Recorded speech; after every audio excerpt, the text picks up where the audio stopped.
Good evening and welcome to You and the Economy. I am Bolson Amofaye. It's nice to have you back on the program. In the last 9 years, Nigeria's external reserves have witnessed a steady and sure growth, from about $5 billion in May 1999 to about $60 billion as of March 2008.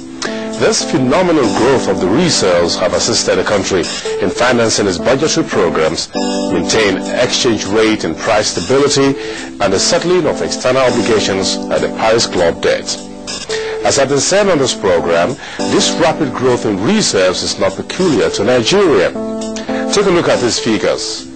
In 2008, Nigeria has about $60 billion from $5 billion in 1999, at an average yearly growth of $6.1 billion. Thailand in Asia, $33.6 billion in 1999, growing over $100 billion as at early 2008 at a growth rate of $7.8 billion. Malaysia, as at early this year, have about $116 billion foreign reserves and growing almost $10 billion annually. Algeria in North Africa has about $4.4 billion reserves in 1999. As of 2008, that has grown to well over $100 billion and growing at a very fast pace of $11.7 billion annually. In China, the country with the largest foreign reserves in the world, is grossing $1.6 trillion in 2008 and has grown $160 billion every year. Around the world, official reserves have increased from $2 trillion in 2002 to about $7 trillion in the first 3 months of the current year. More after the break.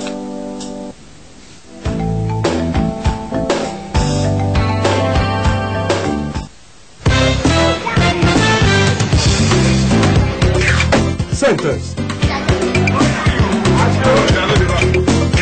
Centers. Centers.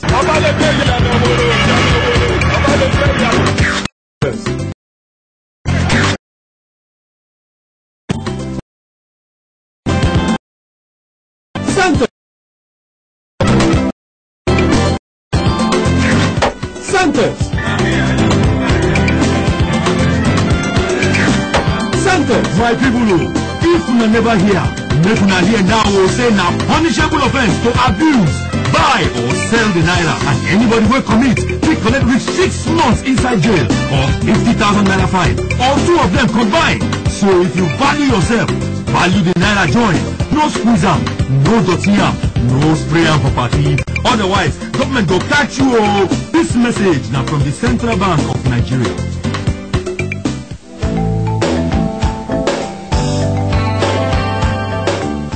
Welcome back. Foreign exchange reserves are important indicators of a country's ability to repay foreign debt and for currency defense, and are used to determine credit ratings of nations and maintain macroeconomic stability. It has a lot to do with the exchange value of your currency. And the pattern is this: no nation is an island. That means you depend on some other countries for certain things that you consume in your own country. So, and that also means that you have to sell certain things to them and you equally buy from them.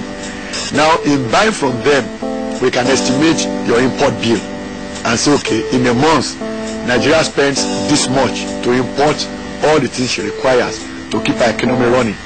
Now, if we look at that, we then ask ourselves, if for any reason Nigeria is unable to sell at all its crude oil and any other thing we sell to the rest of the world, so there is no fresh earning coming from other countries of the world, how long can this economy survive if all we have to depend on is our past savings, which is the foreign reserves?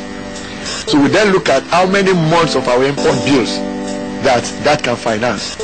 Now, the longer that period of time, the number of months, the more confident everyone dealing with Nigeria will be. That is, we ourselves that need to buy things from outside, we have the confidence that, oh, there is money there to buy, even if we get into that extreme situation where we can't generate fresh earnings. Equally, those doing business with us look at us as well. They have the capacity to pay if we sell things to them. So it brings confidence all around, and that confidence carries over into the exchange value of their currency. Which means, for example, if you take US dollar, just to illustrate, as a major trading currency of Nigeria. You then look at the exchange value of the naira in dollar terms. You say, okay, there was a time it was close to 130 naira to a dollar officially. Then gradually it appreciated up until where we have now, moving between 116 and 117 naira to a dollar. Now that appreciation, one of the major factors in it is the growing foreign reserves of Nigeria. And what the International Monetary Fund, IMF, has set as a benchmark for all countries is that minimum you should have in your foreign reserves is enough to cover your import bills for a period of 6 months. So in which case, if you are able to maintain that minimum, anything extra on that will go to further boost confidence of not only people living with within that country, but all those having one thing or the other to do with you. And that strengthens your ability now to stabilize the exchange value of your currency.